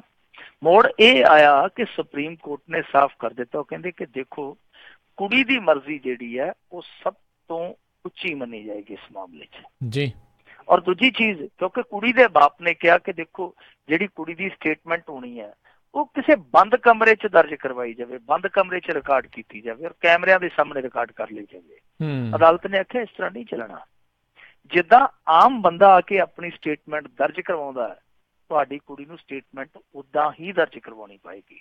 ਉਹ ਦੱਸ ਸਕਦੀ ਹੈ ਕਿ ਇਸ ਮਾਮਲੇ 'ਚ ਉਹਦੇ ਤੇ ਕੋਈ ਦਬਾਅ ਹੈ ਜਾਂ ਨਹੀਂ ਹੈ। ਉਹ ਦੱਸ ਸਕਦੀ ਹੈ ਕਿ ਉਹਦੇ ਨਾਲ ਕਿਸੇ ਕਿਸਮ ਦਾ ਧੱਕਾ ਕੀਤਾ ਗਿਆ ਜਾਂ ਨਹੀਂ ਕੀਤਾ ਗਿਆ। ਉਹ ਆਜ਼ਾਦ ਆ, ਕਿਉਂਕਿ ਜਦੋਂ ਹਾਈ ਕੋਰਟ ਨੇ ਕੇਰਲ ਹਾਈ ਕੋਰਟ ਨੇ ਇਸ ਸ਼ਾਦੀ ਨੂੰ ਰੱਦ ਕੀਤਾ ਸੀਗਾ ਤਾਂ ਜਿਹੜੀ ਕੁੜੀ ਦੀ ਕਸਟਡੀ ਸੀ ਉਹ ਜ਼ਾਹਰਾ ਜੀ ਗੱਲ ਹੈ ਕਿ ਮਾਪਿਆਂ ਕੋਲ ਜਾਣੀ ਸੀਗੀ। ਕੁੜੀ ਇਸ ਸਮੇਂ ਮਾਪਿਆਂ ਕੋਲ ਰਹਿ ਰਹੀ ਆ। ਹੁਣ ਇਸ ਮਸਲੇ ਦੇ ਵਿੱਚ ਕੱਲ ਨੂੰ ਕੀ ਬਣਨਾ ਇਹ ਤੇ ਕੁਛ ਨਹੀਂ ਕਿਹਾ ਜਾ ਸਕਦਾ, ਕਿਉਂਕਿ ਅਗਲੀ ਸੁਣਵਾਈ ਤੱਕ ਇੰਤਜ਼ਾਰ ਕਰਨਾ ਪਊਗਾ। 27 ਨਵੰਬਰ ਨੂੰ 3 ਵਜੇ ਕੁੜੀ ਨੇ ਪੇਸ਼ ਹੋਣਾ ਹੈ ਜੀ। ਸੋ ਅੱਜ ਜਿਹੜੀਆਂ ਇਹ 2-3 ਚੀਜ਼ਾਂ ਵਾਪਰੀਆਂ, ਇਹਦੇ ਚੋਂ ਇੱਕ ਚੀਜ਼ ਜਿਹੜੀ ਸੁਪਰੀਮ ਕੋਰਟ ਨੇ ਲਗਭਗ ਸਾਫ਼ ਕਰ ਦਿੱਤੀ ਆ ਕਿ ਦੇਖੋ, ਜੇ ਕੱਲ ਨੂੰ ਕਿਸੇ ਸਿੱਖ ਦੀ ਕੁੜੀ ਜਾਂ ਕਿਸੇ ਹਿੰਦੂ ਦੀ ਕੁੜੀ ਮੁਸਲਮਾਨ ਨਾਲ ਵਿਆਹ ਕਰਾ ਲੈਂਦੀ ਹੈ ਜੀ ਤਾਂ ਉਹ ਸਿਰਫ ਇਸ ਗੱਲ ਨੂੰ ਹਥਿਆਰ ਦੇ ਤੌਰ ਤੇ ਵਰਤੇ ਕਿ ਉਹ ਮੁਸਲਮਾਨ ਆ, ਇਹ ਲਵ ਜਹਾਦ ਕਰਦਾ ਪਿਆ, ਇਹ ਮਾਮਲਾ ਨਹੀਂ ਚੱਲੇਗਾ। ਯਾਨੀ ਕੁੜੀ ਦੀ ਮਰਜ਼ੀ ਜਿਹੜੀ ਉਹ ਮੈਟਰ ਕਰੇਗੀ। ਜੇ ਕੁੜੀ ਰਾਜ਼ੀ ਹੈ ਤਾਂ ਤੁਸੀਂ ਫਿਰ ਇਸ ਤਰ੍ਹਾਂ ਚੱਕਰੀ ਨਹੀਂ ਕਮਾ ਸਕਦੇ। ਸੁਪਰੀਮ ਕੋਰਟ ਨੇ ਇਹ ਗੱਲ ਇਹ ਲਗਭਗ ਸਾਫ਼ ਕਰ ਦਿੱਤਾ। ਦੂਜੀ ਚੀਜ਼ ਜਿਹੜੀ ਹੈ ਹੁਣ ਉਹ ਵੀ ਲਗਭਗ ਸਾਫ਼ ਹੋ ਗਈ ਹੈ ਕਿ ਜੇ ਉਸ ਕੁੜੀ ਨੇ ਆ ਕੇ ਇਹ ਗੱਲ ਕਹਿਤੀ ਕਿ ਦੇਖੋ ਜੀ, ਮੈਨੂੰ ਕੁਚਲਾਇਆ ਗਿਆ, ਮੈਨੂੰ ਭਰਮਾਇਆ ਗਿਆ, ਮੇਰਾ ਬ੍ਰੇਨ ਵਾਸ਼ ਕੀਤਾ ਗਿਆ ਔਰ ਉਸ ਤੋਂ ਬਾਅਦ ਮੈਨੂੰ ਸੀਰੀਆ ਖੜਨ ਲਈ ਪ੍ਰੇਰਿਆ ਗਿਆ, ਜੇ ਉਹਨੇ ਇਹੋ ਜਿਹੀ ਸਟੇਟਮੈਂਟ ਦੇ ਦਿੱਤੀ ਤੇ ਮੁੰਡਾ ਮਾਰਿਆ ਜਾਊ, ਫਿਰ ਮੁੰਡਾ ਰਗੜਿਆ ਜਾਊ। ਤੇ ਜੇ ਉਹਨੇ ਆਖ ਦਿੱਤਾ ਕਿ ਇਹ ਸਭ ਕੁਛ ਮੈਂ ਆਪਣੀ ਮਰਜ਼ੀ ਨਾਲ ਕੀਤਾ ਔਰ ਸ਼ਾਦੀ ਤੋਂ ਬਾਅਦ ਵੀ ਅਸੀਂ ਦੋਵੇਂ ਜਿਹੜੇ ਆ ਉਹ ਆਪਣਾ ਗ੍ਰਹਿਸਤੀ ਜੀਵਨ ਸੁੱਖ ਸੁੱਖਾਂ ਦੇ ਨਾਲ ਬਤੀਤ ਕਰਦੇ ਪਏ ਸੀ, ਸਾਡੇ 'ਚ ਕੋਈ ਇਹੋ ਜਿਹੀ ਗੱਲ ਨਹੀਂ, ਤੇ ਫਿਰ ਕੁੜੀ ਦਾ ਜਿਹੜਾ ਬਾਪ ਜਿਹਨੇ ਇਸ ਮੁੱਦੇ ਨੂੰ ਕੌਮੀ ਮੁੱਦਾ ਬਣਾ ਦਿੱਤਾ, ਫਿਰ ਉਹਦੇ ਨਾਲ ਕਾਨੂੰਨ ਜਿਹੜਾ ਉਹ ਸਖਤਾਈ ਨਾਲ ਵੀ ਪੇਸ਼ ਆ ਸਕਦਾ। ਯਾਨੀ ਇਹ ਚੀਜ਼ ਹੁਣ ਜਿਹੜੀ ਹੈ ਉਹ ਟਿਕ ਜੇਗੀ ਜਾ ਕੇ ਕੁੜੀ ਦੇ ਬਿਆਨ ਤੇ ਕਿ ਕੁੜੀ ਕਿਹੜਾ ਪਾਸਾ, ਕਿਹੜਾ ਪਲੜਾ ਦੇਖਦੀ ਹੈ, ਉਹਨੇ ਕਿਹੜੇ ਪਾਸੇ ਝੁਕਾ ਕਰਨਾ। ਸੋ ਜਿਹੜੇ ਪਾਸੇ ਉਹ ਝੁਕਾ ਕਰੇਗੀ ਉਹੀ ਪਲੜਾ ਭਾਰੀ ਗਿਣਿਆ ਜਾਊ। ਜੀ ਜੀ ਜੀ। ਅਗਲੀ ਜਿਹੜੀ ਆਪਾਂ ਮਿੰਟੂ ਜੀ ਗੱਲ ਕਰਦੇ ਹਾਂ ਵੀ ਪੰਜਾਬ ਅੰਦਰ ਇੱਕ ਹੋਰ ਹਿੰਦੂ ਆਗੂ ਦਾ ਕਤਲ, ਇੱਕ ਮਾਸਟਰ ਵੀ ਗੋਲੀਆਂ ਮਾਰ ਕੇ ਕਤਲ ਕੀਤਾ। ਦੇਖੋ, ਅੱਜ ਦਾ ਦਿਨ ਜਿਹੜਾ ਆ ਉਹ ਪੰਜਾਬ ਦੇ ਵਿੱਚ ਠਾ ਠੱਕੇ ਵਾਲਾ ਹੀ ਰਿਹਾ। ਇੱਕ ਸਵੇਰੇ ਤੜਕੇ ਕਤਲ ਹੋ ਗਿਆ ਮਲੇਰਕੋਟਲੇ ਦੇ ਲਾਗੇ। ਉਹ ਅਕਾਲੀ ਦਲ ਨਾਲ ਵੀ ਸੰਬੰਧ ਰੱਖਦਾ ਸੀ ਮਾਸਟਰ, ਔਰ ਉਹਦੀ ਪਤਨੀ ਵੀ ਪਿੰਡ ਦੀ ਸਰਪੰਚ ਨਹੀਂ ਹੈ। ਉਹ ਆਪਣੇ ਸਕੂਲ ਨੂੰ ਜਾ ਰਿਹਾ ਸੀਗਾ ਮੋਟਰਸਾਈਕਲ ਤੇ, ਉਹਦੇ ਨਾਲ ਸ਼ਾਇਦ ਉਹਦਾ ਇੱਕ ਸਾਥੀ ਵੀ ਸੀਗਾ। ਰਸਤੇ ਦੇ ਵਿੱਚ ਘੇਰ ਕੇ ਉਹਨੂੰ ਗੋਲੀਆਂ ਮਾਰੀਆਂ ਗਈਆਂ, 5 ਗੋਲੀਆਂ ਮਾਰੀਆਂ ਗਈਆਂ, ਕਤਲ ਕਰਕੇ ਉਹ ਕਾਤਲ ਉੱਥੋਂ ਭੱਜ ਗਏ। ਜਿਹੜਾ ਉਹਦਾ ਦੂਸਰਾ ਸਾਥੀ ਅਧਿਆਪਕ ਸੀਗਾ ਉਹ ਵੀ ਜ਼ਖਮੀ ਦੱਸਿਆ ਜਾਂਦਾ ਹੈ। ਪਰ ਇਸ ਪਰਿਵਾਰ ਦੇ ਨਾਲ ਸਭ ਤੋਂ ਵੱਡੀ ਤਰਾਸਦੀ ਉਦੋਂ ਵਾਪਰੀ, ਵੈਸੇ ਤੇ ਇਹ ਵੀ ਇੱਕ ਬਹੁਤ ਵੱਡੀ ਤਰਾਸਦੀ ਸੀ, ਪਰ ਇਹ ਤੋਂ ਵੀ ਅਗਲਾ ਜ਼ੁਲਮ ਇਹ ਹੋਇਆ ਪਰਿਵਾਰ ਦੇ ਨਾਲ ਕਿ ਜਦੋਂ ਪਰਿਵਾਰ ਨੂੰ ਪਤਾ ਲੱਗਿਆ ਕਿ ਉਹਨਾਂ ਦਾ ਪਰਿਵਾਰ ਦਾ ਮੁਖੀ ਹੈ ਜਿਹੜਾ ਉਹ ਕਤਲ ਹੋ ਗਿਆ, ਕੁੜੀ ਉਹਨਾਂ ਦੀ ਅੰਨ੍ਹੇਵਾਹ ਭੱਜੀ। ਮਾਸਟਰ ਦੀ ਕੁੜੀ ਸਕੂਟੀ ਚੁੱਕ ਕੇ ਰਸਤੇ ਦੇ ਵਿੱਚ ਉਹਦਾ ਐਕਸੀਡੈਂਟ ਬੱਸ ਦੇ ਨਾਲ ਹੋ ਗਿਆ। ਕੁੜੀ ਵੀ ਦੱਸਦੇ ਕਿ ਫੌਤ ਹੋ ਗਈ ਜਾ ਕੇ ਰਜਿੰਦਰਾ ਹਸਪਤਾਲ ਦੇ ਵਿੱਚ। ਇਹ ਮਲੇਰਕੋਟਲਾ ਦੇ ਲਾਗੇ ਘਟਨਾ ਵਾਪਰੀ। ਦੂਜਾ ਕਤਲ ਜਿਹੜਾ ਉਹ ਸ਼ਾਮੀ 4 ਵਜੇ ਹੋ ਗਿਆ। ਵਿਪਨ ਸ਼ਰਮਾ ਨਾਂ ਦਾ ਇੱਕ ਹਿੰਦੂ ਆਗੂ ਚਾਹੇ ਕੋਈ ਵੀ ਹੋਵੇ, ਸਿੱਖ ਹੋਵੇ, ਹਿੰਦੂ ਹੋਵੇ, ਮੁਸਲਮਾਨ ਹੋਵੇ, ਜੇ ਇਸ ਤਰ੍ਹਾਂ ਦੇ ਕਤਲ ਹੁੰਦੇ ਰਹਿਣ ਤੇ ਉਹ ਨਖੇਦੀ ਜਾਂ ਰੱਖਿਆ। ਉਹ ਬੰਦਾ ਆਪਣੇ ਕੰਮ ਕਰਨ ਲਈ ਵੇਰਕਾ ਚੌਂਕ ਦੇ ਲਾਗੇ ਇੱਕ ਗਲੀ 'ਚ ਖੜਾ ਸੀ। ਉਹ ਬੰਦਾ ਗੱਲੇ ਲੱਗਾ ਪਿਆ ਕਿਉਂਕਿ CCTV ਫੁਟੇਜ ਜਿਹੜੀ ਉਹ ਨਸ਼ਰ ਹੋ ਚੁੱਕੀ ਆ। ਜੇ ਕਿਸੇ ਨੇ ਵੇਖਣੀ ਹੋਵੇ ਤੇ ਉਹ ਮੇਰੇ ਪੇਜ ਤੇ ਜਾ ਕੇ ਦੇਖ ਸਕਦਾ ਭਾਈ, ਵੈਸੇ ਕਾਫੀ ਪੋਰਟਲ ਤੇ ਆ ਚੁੱਕੀ ਆ। ਤਾਂ ਉਸ ਗਲੀ ਦੇ ਵਿੱਚੋਂ ਹਮਲਾਵਰ ਨਿਕਲਦੇ ਆ, ਬੜੀ ਆਰਾਮ ਦੇ ਨਾਲ ਉਹ ਉਹਨੂੰ ਗੋਲੀਆਂ ਨਾਲ ਭੁੰਨ ਕੇ ਉੱਥੋਂ ਭੱਜ ਜਾਂਦੇ ਆ। ਫਿਰ ਤੀਜੀ ਘਟਨਾ ਜਿਹੜੀ ਉਹ ਤਰਨਤਾਰਨ ਦੇ ਵਿੱਚ ਵਾਪਰੀ ਆ, ਉੱਥੇ ਵੀ ਦੱਸਦੇ ਆ ਕਿ ਹਸਪਤਾਲ ਦੇ ਵਿੱਚ ਅੱਜ ਗੋਲੀਆਂ ਚੱਲੀਆਂ। ਮੀਡੀਆ ਰਿਪੋਰਟਾਂ ਤੇ ਇਹ ਵੀ ਦੱਸਦੀਆਂ ਕਿ ਉੱਥੇ ਇੱਕ ਅਮਨ ਨਾਂ ਦਾ ਮੁੰਡਾ ਜਿਹੜਾ ਉਹ ਕਤਲ ਕਰ ਦਿੱਤਾ ਗਿਆ। ਹਾਲਾਂਕਿ ਅਧਿਕਾਰਤ ਤੌਰ ਤੇ ਕੋਈ ਪੁਸ਼ਟੀ ਨਹੀਂ ਆਈ ਕਿਸੇ ਪਾਸਿਓਂ, ਪਰ ਜਿਹੜੇ ਮੀਡੀਆ ਸੂਤਰ ਉਹ ਦੱਸੀ ਜਾਂਦੇ ਇੱਕ ਮੁੰਡਾ ਮਰ ਗਿਆ। ਯਾਨੀ 3 ਥਾਵਾਂ ਤੇ ਇਹ ਅੱਜ ਅਗਨ ਸ਼ਾਸਤਰ ਦੇ ਨਾਲ 3 ਕਤਲ ਕੀਤੇ ਗਏ ਆ, ਵੱਖ-ਵੱਖ 3 ਥਾਵਾਂ ਤੇ।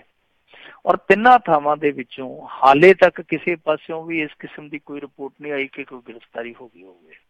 ਹਾਂ, ਬਿਆਨ ਜ਼ਰੂਰ ਆਉਣੇ ਸ਼ੁਰੂ ਹੋ ਗਏ ਆ, ਕੱਲ ਨੂੰ ਫੇਰ ਬਿਆਨ ਆਉਣਗੇ। ਇੱਕ ਪਾਸਿਓਂ ਸਖਤ ਤੇ ਦੂਸਰੇ ਪਾਸਿਓਂ ਉਹ ਖੁਦ ਨੂੰ ਡਿਫੈਂਡ ਕਰਨ ਵਾਲੇ ਆ ਜਾਣਗੇ ਕਿ ਨਹੀਂ ਜੀ ਅਸੀਂ ਜਾਂਚ ਪੜਤਾਲ ਕਰਵਾਵਾਂਗੇ। ਕੈਪਟਨ ਅਮਰਿੰਦਰ ਸਿੰਘ ਹੋ ਸਕਦਾ ਕਿ ਕੱਲ ਨੂੰ ਫੇਰ CBI ਨੂੰ ਲਿਖ ਕੇ ਦੇ ਦੇਵੇ ਜਾਂ NIA ਨੂੰ ਲਿਖ ਕੇ ਦੇ ਦੇਵੇ, ਕਿਉਂਕਿ ਇਹਨਾਂ ਦੇ ਕੋਲ ਇੱਕ ਬਹਾਨਾ ਹੈਗਾ ਨਾ ਘੜਿਆ ਕੜਾਇਆ। ਇਹ ਤਾਰਾਂ ਜੁੜਦੀਆਂ ਜੀ ਇਰਾਕ ਦੇ ਨਾਲ, ਕੁਵੈਤ ਦੇ ਨਾਲ, ਪਾਕਿਸਤਾਨ ਦੇ ਨਾਲ, ਕੈਨੇਡਾ ਨਾਲ। ਸੋ ਇਹ ਤਾਰਾਂ ਜੋੜ ਕੇ ਆਪਣਾ ਆਪ ਬਚਾ ਲੈਂਦੇ ਆ, ਪਰ ਇਹ ਕਿੰਨਾ ਕੁ ਚਿਰ ਖੱਲ ਬਚਾਈ ਜਾਣਗੇ? ਕਿਉਂਕਿ ਦੇਖੋ ਜਿਹੜੀਆਂ ਕੌਮੀ ਏਜੰਸੀਆਂ ਕਰ ਤੇ ਉਹ ਵੀ ਕੁਛ ਨਹੀਂ ਰਹੀਆਂ। ਉਹਨਾਂ ਨੇ ਕੀ ਕੀਤਾ ਪੰਜਾਬ ਦੇ ਵਿੱਚ? ਨਾ ਉਹਨਾਂ ਤੋਂ ਗਗਨੇਜਾ ਵਾਲਾ ਕੇਸ ਆ ਹੁਣ ਤੱਕ ਤੁਰਿਆ, ਨਾ ਮਾਤਾ ਚੰਦ ਕੌਰ ਵਾਲਾ, ਨਾ ਬੇਅਦਬੀ ਵਾਲਾ, ਉਹਨਾਂ ਤੋਂ ਕੇਸ ਕੋਈ ਤੁਰਿਆ ਹੀ ਨਹੀਂ ਹਾਲੇ ਤੱਕ। ਤੇ ਜਦੋਂ ਕੇਸ ਤੁਰਿਆ ਹੀ ਨਹੀਂ, ਮੰਜ਼ਿਲ ਤੇ ਕਦੋਂ ਪਹੁੰਚੂਗਾ? ਸੋ ਜੇ ਇਸੇ ਤਰ੍ਹਾਂ ਹੀ ਕੰਮ ਚੱਲਦਾ ਰਿਹਾ ਕਿ ਇੱਥੇ ਕਾਤਲ ਆਪਣੇ ਨਿਸ਼ਾਨਿਆਂ ਨੂੰ ਭੁੰਨਦੇ ਰਹੇ ਤੇ ਉੱਤੇ ਜਿਹੜੇ ਕੌਮੀ ਏਜੰਸੀਆਂ ਵਾਲੇ ਆ ਉਹ ਇਸੇ ਤਰ੍ਹਾਂ ਉੱਥੇ ਬੈਠੇ ਫਾਈਲਾਂ ਨੂੰ ਚੁੰਮਦੇ ਰਹੇ, ਕਿ ਫਿਰ ਅਖੀਰੀ ਇਹ ਉਂਗਲ ਹੈ ਜਿਹੜੀ ਉਹ ਭਾਰਤੀ ਸਟੇਟ ਵੱਲ ਉੱਠਣੀ ਸ਼ੁਰੂ ਹੋ ਜਾਏਗੀ। ਜਿਵੇਂ ਹੁਣ ਤੇ ਵਿਰਲੇ ਵਾਂਝੇ ਲੋਕ ਕਹਿੰਦੇ ਆ ਕਿ ਇਹ ਸਭ ਕੁਛ ਹੈ ਜਿਹੜਾ ਉਹ ਸਿਆਸਤ ਕਰਾ ਰਹੀ ਆ। ਫਿਰ ਬਹੁਤ ਸਾਰੇ ਲੋਕ ਕਹਿਣਗੇ, ਬਹੁਤ ਸਾਰੇ ਨਹੀਂ, ਫਿਰ ਬਹੁਤ ਜ਼ਿਆਦਾ ਲੋਕ ਕਹਿਣਗੇ ਕਿ ਸਾਰਾ ਕੁਛ ਹੈ ਜਿਹੜਾ ਸ਼ਾਇਦ ਪਲਾਨ ਹੋ ਰਿਹਾ, ਕਿਉਂਕਿ ਬੰਦੇ ਲੱਭੇ ਹੀ ਨਹੀਂ ਜਾ ਰਹੇ। CCTV ਫੁਟੇਜ ਵੀ ਆ ਜਾਂਦੀ ਹੈ। ਤੇ ਜਿਹੜਾ ਸੂਈਆ ਤੰਤਰ ਹੈ ਸਾਡਾ, ਜਿਹੜਾ WhatsApp ਤੇ ਖੋਜ ਲੈਂਦਾ ਜਾ ਕੇ ਕਿ ਕਿਹੜਾ ਰੈਡੀਕਲ ਬੰਦਿਆਂ ਦੇ ਨਾਲ ਗੱਲਬਾਤ ਕਰਦਾ, ਉਹ ਸੂਈਆ ਤੰਤਰ ਇੰਨਾ ਜ਼ਿਆਦਾ ਨਾਕਸ ਹੋ ਗਿਆ ਕਿ ਹੁਣ CCTV ਫੁਟੇਜ ਦੇ ਵਿੱਚ ਕਾਤਲ ਆ ਜਾਂਦਾ, ਫਿਰ ਵੀ ਨਾ ਫੜਿਆ ਜਾਵੇ। ਇਹ ਬਹੁਤ ਗੰਭੀਰ ਮੁੱਦਾ, ਇਹਦੇ ਤੇ ਰਾਜਨੀਤੀ ਨਹੀਂ ਚਾਹੀਦੀ। ਜੇ ਦੇਖੋ ਵਿਚਾਰਕ ਵਖਰੇਵੇਂ ਹੋਣ, ਕਤਲ ਤੱਕ ਮਾਮਲਾ ਨਹੀਂ ਜਾਣਾ ਚਾਹੀਦਾ।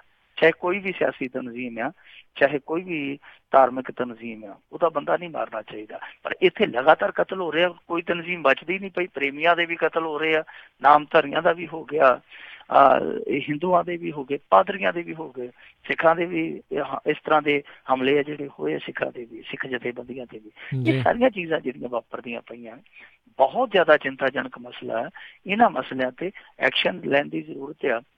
ਪਰ ਕੈਪਟਨ ਅਮਰਿੰਦਰ ਸਿੰਘ ਦਾ ਇੱਕੋ ਹੀ ਐਕਸ਼ਨ ਆ, ਉਹ 5-7 ਦਿਨਾਂ ਬਾਅਦ ਨਿਕਲਦਾ, ਇੱਕ ਪ੍ਰੈਸ ਕਾਨਫਰੰਸ ਕਰਕੇ ਫਿਰ ਗੱਡੀ 'ਚ ਵੜ ਜਾਂਦਾ, ਤੇ ਜਦੋਂ ਨਿਕਲਦੇ ਆ ਉਦੋਂ ਐਵੇਂ ਧੱਕੇ ਤੋੜੇ ਮਾਰ ਜਾਂਦੇ ਆ। ਅੱਜ ਜਲੰਧਰ ਆਇਆ ਥੋੜੇ ਦਿਨ ਪਹਿਲਾਂ, ਉਦੋਂ ਉੱਥੇ ਇੱਕ ਨਿਊਜ਼ ਪੋਰਟਲ ਦਾ ਸੰਪਾਦਕ ਹੈ ਜਿਹੜਾ, ਉਹਨੂੰ ਸੇਵਾ ਕਰਕੇ ਉਹਦੇ ਗਨਮੈਨ। ਸੋ ਇਹ ਜਿਹੜਾ ਇਹਨਾਂ ਦਾ ਵਤੀਰਾ ਕੈਪਟਨ ਅਮਰਿੰਦਰ ਸਿੰਘ ਦਾ, ਕੈਪਟਨ ਅਮਰਿੰਦਰ ਸਿੰਘ ਨੂੰ ਵੀ ਇਹ ਗੱਲ ਸੋਚ ਲੈਣੀ ਚਾਹੀਦੀ ਆ ਕਿ ਉੱਤੇ ਮੋਦੀ ਬੈਠਾ, ਬਹੁਤੀ ਦੇਰ ਤੇਰਾ ਕੰਮ ਇਹ ਨਹੀਂ ਚੱਲੇਗਾ।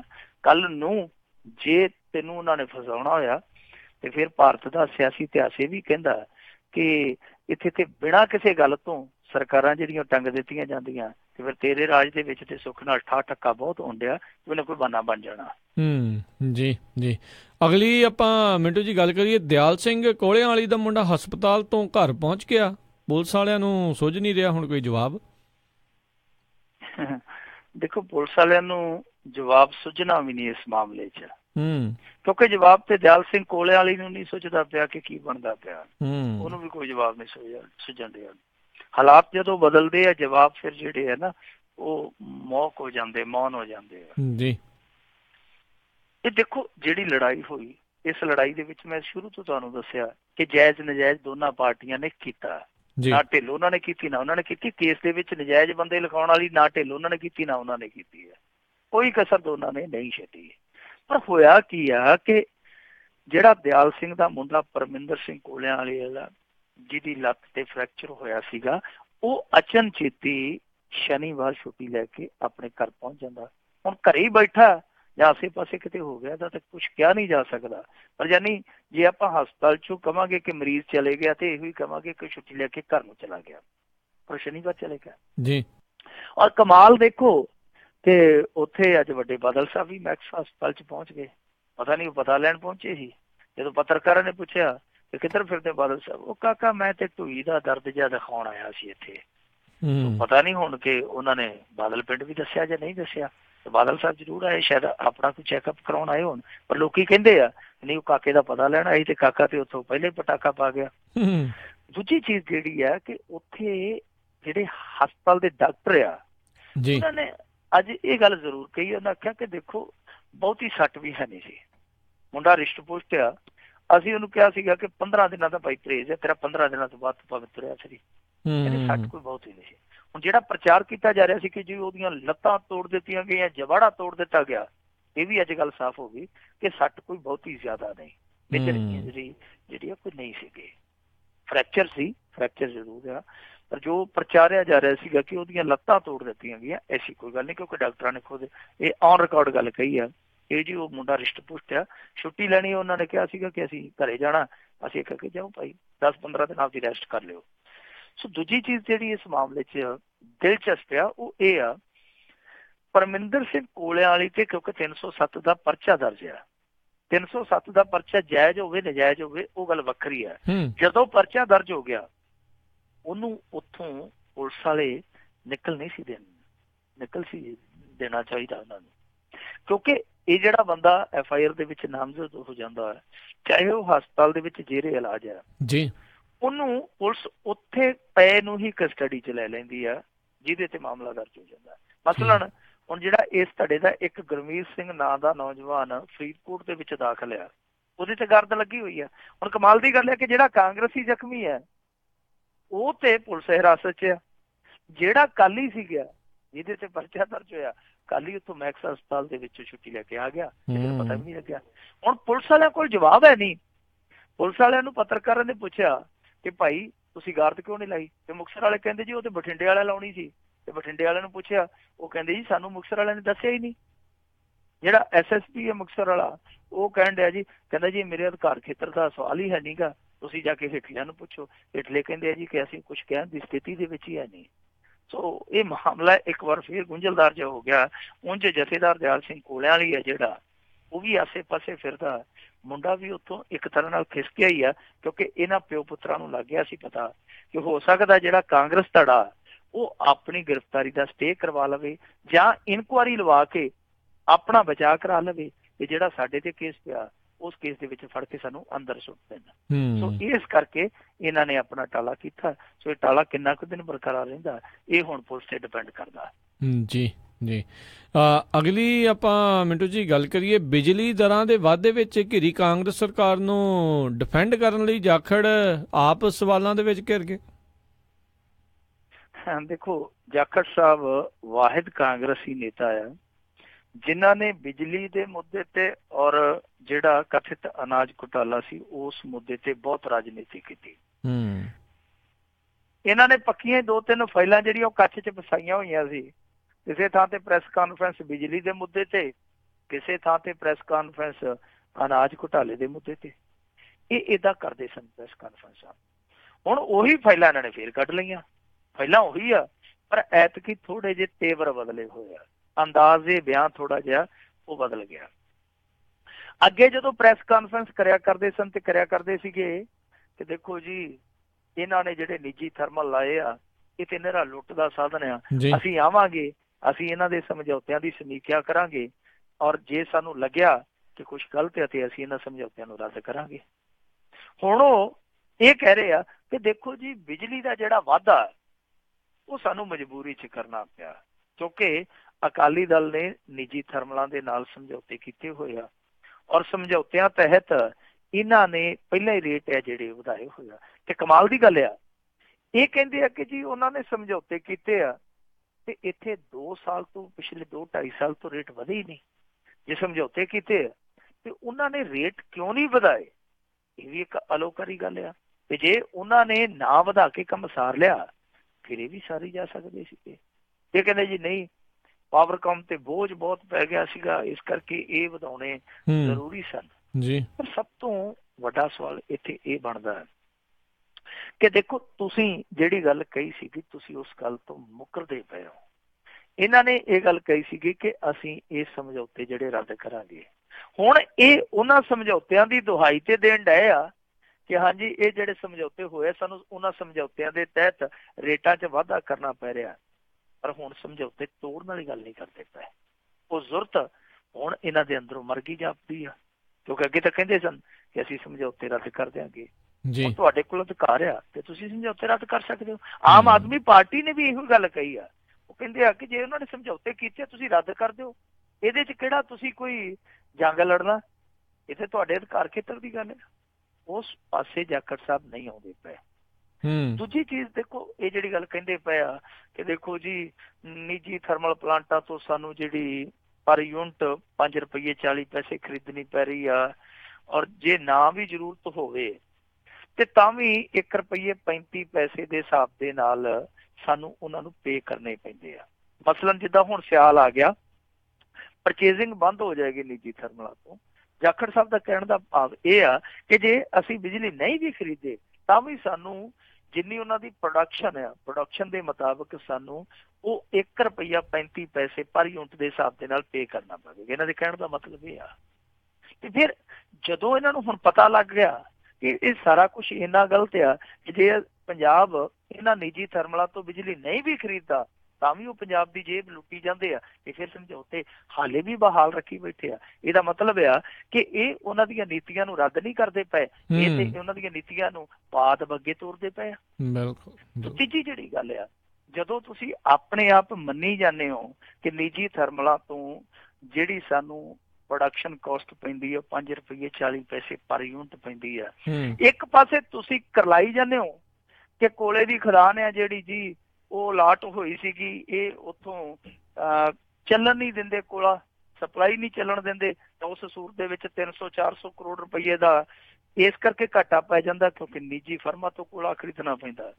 ਹੁਣ ਤੇ ਜਾਖੜ ਸਾਹਿਬ ਅਸੈਂਬਲੀ 'ਚ ਚਲੇ ਗਏ ਆ, ਹੁਣ ਉੱਥੋਂ ਕੋਲਾ ਲੱਦ ਲਿਓ। ਇਹ ਤਾਂ ਕਹਿੰਦੇ ਸੀਗੇ ਕਿ ਮੈਨੂੰ ਅਸੈਂਬਲੀ 'ਚ ਘੱਲੋ, ਮੈਂ ਸਾਰਾ ਕਰਜ਼ਾ ਹੀ ਮਾਫ਼ ਕਰ ਦੂੰਗਾ। ਹੁਣ ਇੰਨਾ ਹੀ ਕਰ ਲੈਣ, ਘੱਟੋ ਘੱਟ ਕਰਜ਼ਾ ਤੇ ਛੱਡੋ, ਕੋਲਾ ਹੀ ਮਾਫ਼ ਕਰਕੇ ਉੱਥੋਂ ਲੈ ਆਉਣ। ਸੋ ਦੂਜੀ ਚੀਜ਼ ਜਿਹੜੀ ਆਪਾਂ ਡਿਸਕਸ ਕਰਦੇ ਪਏ ਸੀਗੇ ਕਿ ਦੇਖੋ ਇੱਕ ਪਾਸੇ ਆਪ ਹੀ ਕਾਂਗਰਸ ਮੰਨੀ ਜਾਂਦੀ ਆ ਕਿ ਨਿੱਜੀ ਥਰਮਲਾਂ ਤੋਂ ਇੰਨੀ ਮਹਿੰਗੀ ਬਿਜਲੀ ਪੈਂਦੀ ਆ। ਜੇ ਤੁਸੀਂ ਆਪ ਹੀ ਇਸ ਗੱਲ ਨੂੰ ਰਿਅਲਾਈਜ਼ ਕਰਦੇ ਹੋ, ਆਪ ਹੀ ਮੰਨਦੇ ਹੋ, ਤੇ ਫਿਰ ਤੁਸੀਂ ਜਨਤਕ ਖੇਤਰ ਦੇ ਪਬਲਿਕ ਸੈਕਟਰ ਦੇ ਥਰਮਲ ਪਲਾਂਟ ਕਿਉਂ ਬੰਦ ਕਰਦੇ ਪਏ? ਇਸ ਗੱਲ ਦਾ ਜਵਾਬ ਇਹਨਾਂ ਨੂੰ ਦੇਣਾ ਚਾਹੀਦਾ ਕਿ ਬਠਿੰਡੇ ਦਾ ਜਿਹੜਾ ਥਰਮਲ ਪਲਾਂਟ ਜਿਹਦੀ ਰਿਪੇਅਰਿੰਗ ਤੇ ਮੇਨਟੇਨੈਂਸ ਤੇ ਜਿਹੜਾ 700 ਕਰੋੜ ਰੁਪਈਆ ਖਰਚ ਹੋਇਆ ਔਰ ਜਿਹਦੀ ਮਿਆਦ 2022-23 ਤੱਕ ਹੈ, ਤੁਸੀਂ ਇਸ ਸਰਕਾਰੀ ਥਰਮਲ ਨੂੰ ਕਿਉਂ ਬੰਦ ਕਰਦੇ ਪਏ ਜਾਖੜ ਸਾਹਿਬ? ਕਿਉਂ ਤੁਸੀਂ ਰੋਪੜ ਵਾਲਾ ਥਰਮਲ ਹੁਣ ਬਠਿੰਡੇ ਤੋਂ ਬਾਅਦ ਉਹ ਬੰਦ ਕਰਨ ਤੁਰ ਪਏ ਹੋ? ਸੋ ਕੈਪਟਨ ਸਰਕਾਰ ਔਰ ਜਾਖੜ ਸਾਹਿਬ ਨੂੰ ਇਹ ਜਵਾਬ ਦੇਣਾ ਚਾਹੀਦਾ ਕਿ ਤੁਸੀਂ ਜੋ ਵਾਅਦਾ ਕੀਤਾ ਸੀ, ਔਰ ਇਹ ਵਾਅਦਾ ਇਹਨਾਂ ਨੇ ਬਕਾਇਦਾ ਮੈਨੀਫੈਸਟੋ 'ਚ ਵੀ ਸ਼ਾਮਲ ਕੀਤਾ ਸੀ, ਜੇ ਤੁਸੀਂ ਵਾਅਦਾ ਕੋਈ ਪੂਰਾ ਹੀ ਨਹੀਂ ਕਰਨਾ ਤੇ ਫਿਰ ਕਿਉਂ ਨਾ ਤੁਹਾਨੂੰ ਜਨਤਾ ਪੰਜਾਬ ਦੇ ਮੋਦੀ ਕਿਹਾ ਜਾਵੇ, ਪੰਜਾਬ ਦੇ ਮੋਦੀ ਕਿਹਾ ਕਰੇ। ਕਿਉਂਕਿ ਤੁਸੀਂ ਕੋਈ ਵੀ ਮੋਦੀ ਦੀ ਤਰਜ਼ ਤੇ ਇਹੋ ਜਿਹਾ ਵਾਅਦਾ ਨਿਭਾਇਆ ਹੀ ਨਹੀਂ ਜਿਹੜਾ ਤੁਸੀਂ ਉੱਥੇ ਪਹਿਲਾਂ ਕੀਤਾ ਹੋਵੇ। ਹਰੇਕ ਵਾਅਦੇ ਤੋਂ ਭੱਜ ਗਏ, ਹਰੇਕ ਵਾਅਦੇ ਤੋਂ ਭੱਜ ਗਏ। ਬਿਲਕੁਲ ਜੀ, ਕਹਿ ਸਕਦੇ ਆ ਕਿ ਇਹ ਪੰਜਾਬ ਦੇ ਮੋਦੀ ਆ। ਹਰੇਕ ਮਾਮਲੇ ਦੇ ਵਿੱਚ ਇਹ ਘੁੰਮ ਕੇ ਦੂਜੇ ਪਾਸੇ ਚਲੇ ਜਾਂਦੇ ਆ, ਜਨਤਾ ਫੇਰ ਇਹਨਾਂ ਦੇ ਮਗਰ ਆਉਂਦੀ ਆ, ਇਹ ਭੱਜ ਕੇ ਦੂਜੇ ਪਾਸੇ ਚਲੇ ਜਾਂਦੇ ਆ। ਬਿਲਕੁਲ ਜੀ, ਬਿਲਕੁਲ। ਪਾਰਟੀਆਂ ਦੋਨੋਂ ਇੱਕੋ ਜਿਹੀਆਂ ਹੀ ਆ ਇਸ ਹਿਸਾਬ ਦੇ ਨਾਲ, ਫਰਕ ਦੋਵਾਂ ਦੇ ਵਿੱਚ ਕੁਛ ਨਹੀਂ। ਇੱਕ ਨੇ ਜਿਹੜੇ ਅਜੇ ਤਾਈਂ ਲੋਕ ਨੋਟ ਹੀ ਗਿਣੀ ਜਾਂਦੇ ਆ ਜਿਹੜੇ ਟਰੱਕਾਂ ਦੇ ਵਿੱਚ ਆਏ ਆ, ਤੇ ਇਹ ਹੁਣ ਦੇਖਦੇ ਆ ਵੀ ਇਹ ਕਦੋਂ ਸਸਤੀ ਬਿਜਲੀ ਇਹਨਾਂ ਨੂੰ ਮਿਲਦੀ ਆ। ਜਾਂਦੇ ਜਾਂਦੇ ਜੇ ਮਿੰਟੂ ਜੀ ਆਪਾਂ ਗੱਲ ਕਰ ਦਈਏ ਵੀ ਪਾਸਪੋਰਟ ਬਣਾਉਣ ਵੇਲੇ ਹੁਣ ਸੋਸ਼ਲ ਮੀਡੀਆ ਗਤੀਵਿਧੀ ਵੀ ਪਰਖੀ ਜਾਇਆ ਕਰੇਗੀ। ਦੇਖੋ ਇਹ ਇੱਕ ਨਵਾਂ ਇਹਨਾਂ ਨੇ ਆਪਣਾ ਪੁਲਿਸ ਵੈਰੀਫਿਕੇਸ਼ਨ ਵਾਲਾ ਫਾਰਮੂਲਾ ਲਿਆਂਦਾ। ਇਹਦੇ ਤਹਿਤ ਜੇ ਹੁਣ ਤੁਸੀਂ ਵੈਰੀਫਿਕੇਸ਼ਨ ਕਰਾਓਗੇ, ਵੈਸੇ ਤੁਸੀਂ ਨਹੀਂ ਅਸੀਂ ਕਹੀਏ, ਤੁਸੀਂ ਤੇ ਵੈਰੀਫਿਕੇਸ਼ਨ ਕਰਾ ਕੇ ਸਾਰਾ ਕੁਛ ਕਰਾ ਕੇ ਇੱਥੇ ਆ ਬੈਠੇ ਹੋ। ਮੰਨ ਲਓ ਜੇ ਅਸੀਂ ਕਰਵਾਉਣੀ ਆ ਤਾਂ ਸਾਨੂੰ ਹੁਣ ਇਹ ਵੀ ਦੱਸਣਾ ਪਊਗਾ ਕਿ ਮੈਂ ਫੇਸਬੁੱਕ ਤੇ ਵੀ ਆ, ਮੈਂ ਟਵਿੱਟਰ ਤੇ ਵੀ ਆ, ਤੇ ਮੈਂ ਯਾਹੂ ਵੀ ਯੂਜ਼ ਕਰਦਾ। ਫਿਰ ਉਹ ਉਹਨਾਂ ਸਾਰੀਆਂ ਆਈਡੀਆਂ ਨੂੰ ਖੰਗਾਲਣਗੇ, ਦੇਖਣਗੇ ਕਿ ਕਿਤੇ ਖਾਲਿਸਤਾਨੀਆਂ ਦੇ ਨਾਲ ਤੇ ਨਹੀਂ ਜੁੜਿਆ, ਜਾਂ ਇਹ ਪਾਕਿਸਤਾਨੀਆਂ ਦੇ ਨਾਲ ਤੇ ਨਹੀਂ ਜੁੜਿਆ, ਜਾਂ ਇਹ ਕਜ਼ਾਕਿਸਤਾਨੀਆਂ ਦੇ ਨਾਲ ਤੇ ਨਹੀਂ ਜੁੜਿਆ, ਪਤਾ ਨਹੀਂ ਕਿਹੜੇ ਕਿਹੜੇ ਸ਼ੈਤਾਨੀਆਂ ਦੇ ਨਾਲ ਜੁੜਿਆ, ਇਹ ਪਤਾ ਕਰਨਗੇ ਜੀ। ਦੂਜਾ ਇਹ ਹੈ ਕਿ ਜੇ ਬੰਦਾ ਕੋਈ ਸ਼ੱਕੀ ਆ ਫਿਰ ਉਹਦੀ ਵੈਰੀਫਿਕੇਸ਼ਨ ਦੇ ਵਿੱਚ ਉਹ ਚੀਜ਼ ਜਿਹੜੀ ਆ ਦਰਜ ਕਰ ਲਈ ਜਾਏਗੀ ਜੀ। ਤਾਂ ਇਹਦਾ ਮਤਲਬ ਇਹ ਆ ਕਿ ਜਦੋਂ ਹੁਣ ਤੁਸੀਂ ਪਾਸਪੋਰਟ ਬਣਾਉਣਾ ਤਾਂ ਤੁਹਾਨੂੰ ਆਪਣੀਆਂ ਆਈਡੀਆਂ, ਖਾਸ ਤੌਰ ਤੇ ਜਿਹੜੇ ਨੌਜਵਾਨ ਆ ਇਹ ਕਸੂਤੇ ਫਸ ਜਾਣਗੇ, ਕਿਉਂਕਿ 5-5 7-7 ਆਈਡੀਆਂ ਬਣਾਈ ਫਿਰਦੇ ਆ, ਇਹਨਾਂ ਨੂੰ ਸਾਰੀਆਂ ਦੱਸਣੀਆਂ ਪੈਣੀਆਂ, ਔਰ ਕਈ ਤੇ ਵਿਚਾਰੇ ਜਨਾਨੀਆਂ ਦੇ ਨਾਂ ਤੇ ਵੀ ਬਣਾਈ ਬੈਠੇ ਆ, ਉਹਨਾਂ ਦਾ ਵੀ ਪਰਦਾ ਫਾਸ਼ ਹੋ ਜਾਣਾ। ਸੋ ਬੜੀ ਦਿੱਕਤ ਆ ਜਾਣੀ ਆ। ਪਰ ਇਹਦੇ 'ਚ ਹੁਣ ਸਭ ਤੋਂ ਵੱਡਾ ਸਵਾਲ ਇਹ ਆ ਕਿ ਜੇਕਰ ਕੋਈ ਨਾ ਦੱਸੇ ਕਿ ਮੇਰੀ ਫੇਕ ਆਈਡੀ ਕਿਹਦੇ ਨਾਮ ਤੇ ਆ, ਇਹ ਕਿਹੜਾ ਪੈਰਾਮੀਟਰ ਲਾ ਕੇ, ਕਿਹੜਾ ਥਰਮਾਮੀਟਰ ਲਾ ਕੇ ਦੇਖਣਗੇ ਕਿ ਇਹ ਬੰਦੇ ਦੀ ਇੱਕ ਜਾਂ ਇੱਕ ਤੋਂ ਵੱਧ ਆਈਡੀ ਆ? ਉਹਦੀ ਮੈਨੂੰ ਸਮਝ ਨਹੀਂ ਆਈ। ਔਰ ਦੂਜੀ ਇਹ ਚੀਜ਼ ਦੇਖੋ ਕਿ ਇਹ ਵਿਚਾਰਧਾਰਾ ਦਾ ਇੱਕ ਰੰਗ ਦੇ ਰਹੇ ਆ ਜੀ ਜੀ। ਅਸੀਂ ਇੱਕ ਵਿਸ਼ੇਸ਼ ਵਿਚਾਰਧਾਰਾ ਵਾਲੇ ਬੰਦਿਆਂ ਨੂੰ ਸ਼ਾਇਦ ਪਾਸਪੋਰਟ ਨਹੀਂ ਦੇਣੇ, ਇੱਕ ਤਰ੍ਹਾਂ ਨਾਲ ਡਰਾਇਆ ਜਾ ਰਿਹਾ, ਧਮਕਾਇਆ ਜਾ ਰਿਹਾ। ਮਾੜੀ ਗੱਲ ਆ।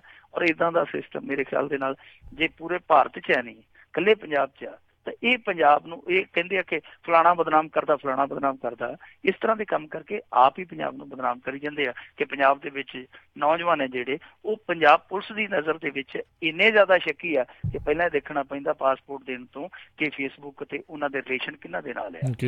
ਜੀ ਬਹੁਤ ਬਹੁਤ ਧੰਨਵਾਦ ਮਿੰਟੂ ਗੁਰਸਰੇ ਜੀ, ਤੁਸੀਂ ਸਾਡੇ ਨਾਲ ਜੁੜੇ, ਇਹਨਾਂ ਖਬਰਾਂ ਬਾਰੇ ਸਾਨੂੰ ਵਿਸਤਾਰ ਦੇ ਵਿੱਚ ਜਾਣਕਾਰੀਆਂ ਦਿੱਤੀਆਂ। ਅਗਲੀ ਵਾਰ ਤੱਕ ਲਈ ਬਹੁਤ ਬਹੁਤ ਧੰਨਵਾਦ, ਮਿਹਰਬਾਨੀ, ਸਤਿ ਸ਼੍ਰੀ ਅਕਾਲ ਜੀ। ਸਤਿ ਸ਼੍ਰੀ ਅਕਾਲ।